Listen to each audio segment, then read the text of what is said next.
Hello students and welcome back to channel Siraj Shaikh D study. आज process costing का lecture number 6 होगा, जिसपे हम कवर करेंगे नए points of process costing. Start करेंगे आज का क्लास।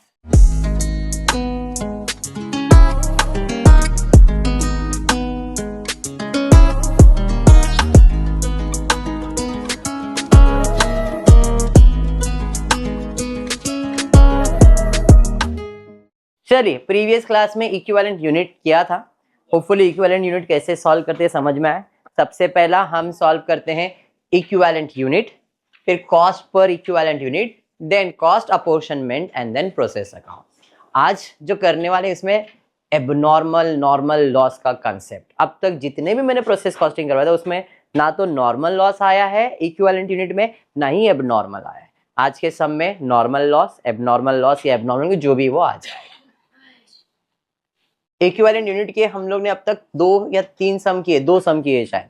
थर्ड सम है ये, दैट इज पेज नंबर 228 पे AB कंपनी लिमिटेड। बराबर, मिल गया सम। चलिए क्वेश्चन रीड करते। AB company limited is engaged in engineering industry during the month of April 2002। आपको कुछ इंफॉर्मेशन दिया है। क्या बोला है? Required to prepare statement of equivalent production, statement of cost, statement of equalization and process X account. मतलब पहले हमको बनाना इक्विवेलेंट यूनिट, फिर इन्होंने ऐसे ही सॉल्व कर दिया। इक्विवेलेंट यूनिट बनाऊंगा, फिर कॉस्ट पर इक्विवेलेंट यूनिट, अपोर्शनमेंट बनेगा एंड देन प्रोसेस अकाउंट बनेगा। ठीक है, स्टार्ट करते हैं। तो दिया है during the year April 2000 unit were introduced in process X. मतलब फ्रेश यूनिट इंट्रोड्यूस है, बोला है ना 2000 यूनिट वेयर इंट्रोड्यूस। इसे हम लोग फ्रेश यूनिट, कोई ओपनिंग अभी तक दिया नहीं था, मैंने लिखा फ्रेश यूनिट इंट्रोड्यूस। कितना? 2000। ये समझा। आगे दिया है normal loss was estimated to be 5%। तो जो भी यूनिट आया है उसमें लॉस कितना होता है? 5%। तो 2000 का 5% निकालो, कितना आता है? सीधा सीधा 100 आ जाएगा। उसके लिए भी कैलकुलेट करते, 10% आधा 12th स्टैंडर्ड में करते थे। चलो, मतलब नॉर्मल लॉस कितना होने वाला है? 100 यूनिट तो नॉर्मल लॉस होने वाला है। ठीक है, आगे at the end of the month 1400 unit were completed. Fresh unit completed कितना? 1400। अब क्योंकि ये फीफो मेथड है तो फीफो मेथड पहला क्या बोलता है? जो WIP रहेगा पहला वो आउट जाएगा। मतलब WIP तो है ही नहीं अपने पास, मतलब यही है तो यही आउट होगा। तो फ्रेश यूनिट कंप्लीटेड कितना आएगा? 1400।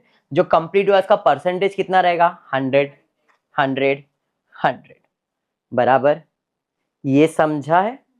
आगे 140 unit after passing through the process fully had been scrapped in full.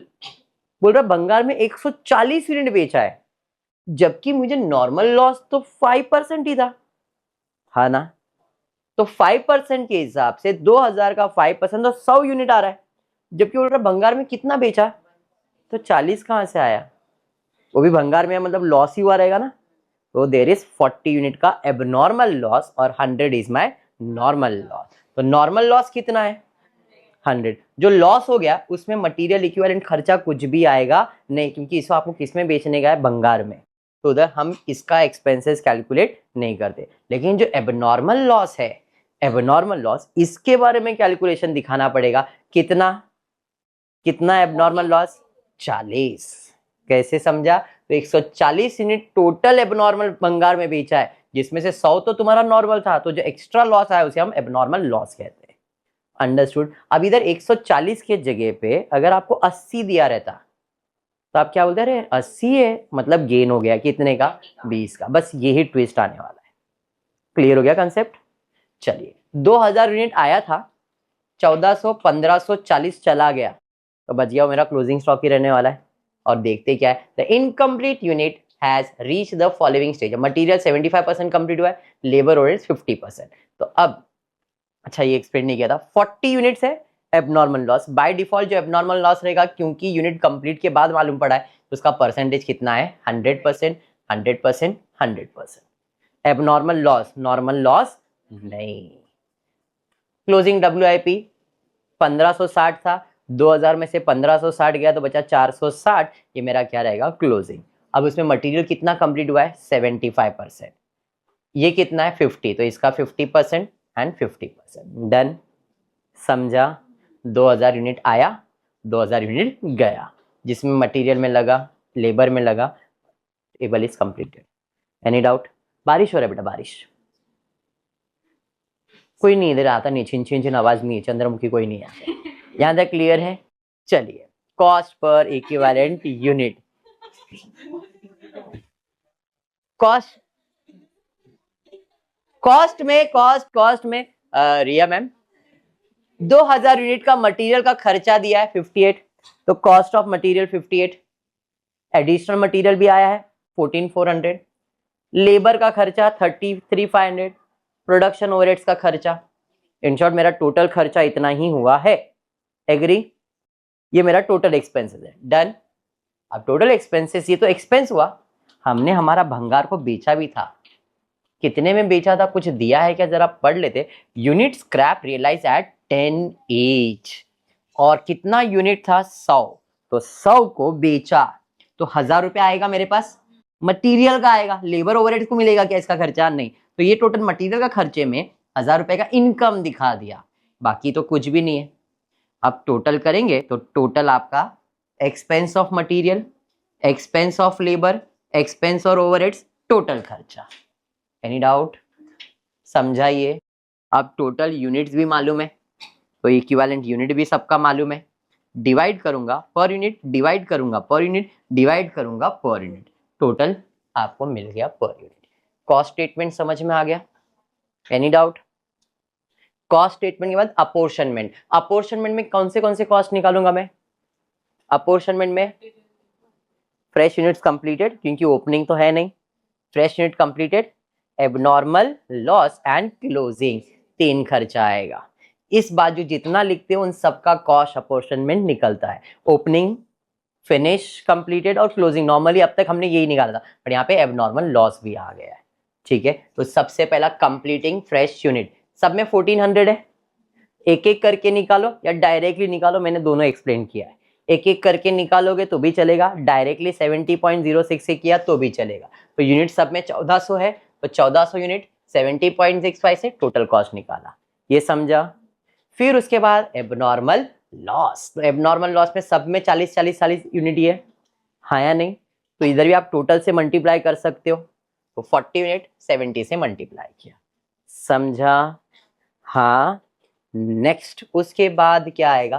Closing WIP। तो क्लोजिंग WIP कितना है? तो यहाँ पे 345 यूनिट्स है, यहाँ पे सबका यूनिट्स अलग अलग है, तो 345 को रेट पर यूनिट से, 230 को रेट पर यूनिट एंड 230 को रेट पर यूनिट। तो यहाँ पे मटेरियल 345 यूनिट, रेट था 40, लेबर 230 रेट, ओवरहेड्स रेट, समझाइए। टोटल लेबर का खर्चा जरा ऐड करो, देखो कितना आ रहा है, बताओ। ऐड करो कितना आ रहा है, बताओ। ऐड करो कितना आ रहा है, देखो जरा। मैंने हर बार बताया यही कॉस्ट उधर भी आना चाहिए, आ गया, समझा? डन, सम कंप्लीट हो गया। अभी क्या है? प्रोसेस अकाउंट बनाने का है। तो प्रोसेस अकाउंट बनाने के लिए सबसे पहला मटेरियल इंट्रोड्यूस होगा, कितना यूनिट इंट्रोड्यूस हुआ और उसका खर्चा कितना है? तो यहाँ पे हम लिख सकते हैं मटेरियल इंट्रोड्यूस 2058 में, एडिशनल मटेरियल का खर्चा, लेबर का खर्चा, ओवरहेड्स का खर्चा, नॉर्मल यही लिखना है। उसके बाद ये लिखने के बाद इस बाजू क्या क्या लिखते हो? क्लोजिंग स्टॉक लिखते हैं, क्लोजिंग स्टॉक लिखते हैं अपन, फिनिश गुड्स कंप्लीट। अभी इधर नॉर्मल लॉस भी है, एबनॉर्मल लॉस भी है, तो पहले स्क्रैप सोल्ड मतलब नॉर्मल लॉस कितना, 100 इंटू 10 1000 रुपीज हो गया। फिर एबनॉर्मल लॉस कैलकुलेशन किया है आपने, बराबर? अरे समझा।